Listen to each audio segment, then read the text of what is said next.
Izuki suddenly finds himself transported into another realm. Summoned by the king of this world for the remarkable power he's supposed to possess, Muto is thrown out when he appears to have lacked a special concept. Moping about, he encounters a princess named Menino, who explains that Japanese people like him are known as lost ones, and such individuals never fail to have special concepts.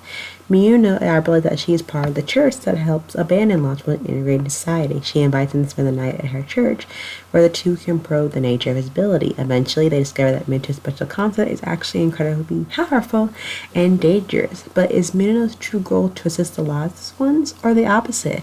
This anime has about 12 episodes, premiered April 2nd, 2022 to June 18, 2022, based off a light novel. It is action, adventure, fantasy, and girls' love, and the theme is isekai.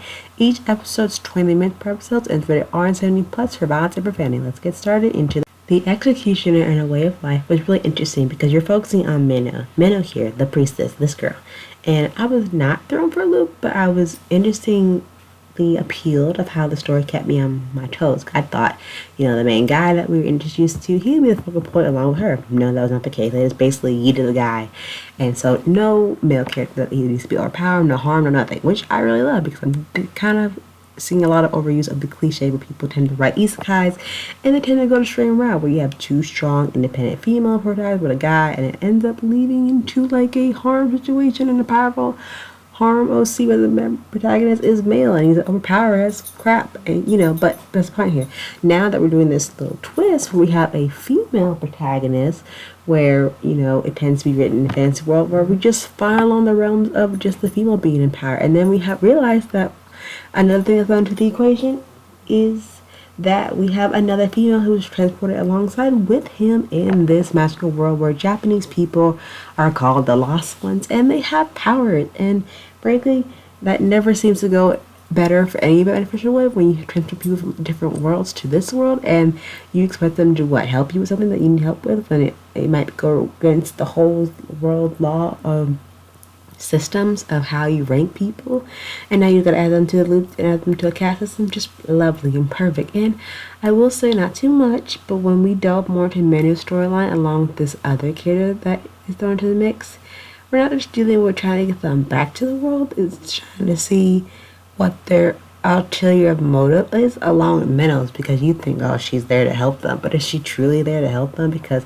as far as I'm concerned, watching this whole entire thing, and I'm just kind of mad that I got the cliffhanger that I got, because you know why?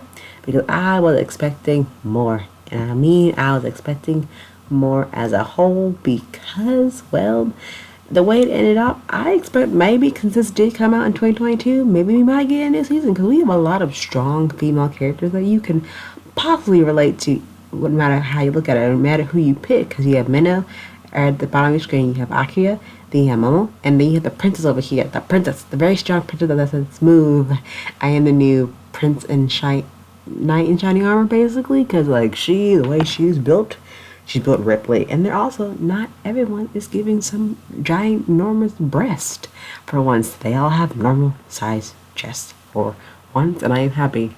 Because normally when you think isekai, the women are overly sexualized and their bust chest area are normally very big. But I'm happy that they are not this time. But going back to Minna and the Executioner Way of Life, I think she is dealing with two sides of one coin, basically. I feel like, she's given this mission by her mentor to do a job that she's been tasked to do. And then you have to realize when she is basically having another mission of being trusted to care of another person from Japan, you have to think, is she truly going to go away for a mission and keep this person safe, or is she actually going to be followed through what she's been tasked to do from the very beginning of the anime to the very end? But definitely check out the Execution Way and Her Way of Life and let me know what you think. Comment down below and me know what to review next. But I definitely give this anime a 10 out of 10. Definitely check it out and let me know what you think about the Executioner and Her Way of Life, and let me know what you think. But I'll see you real soon for another anime review. Until then, bye.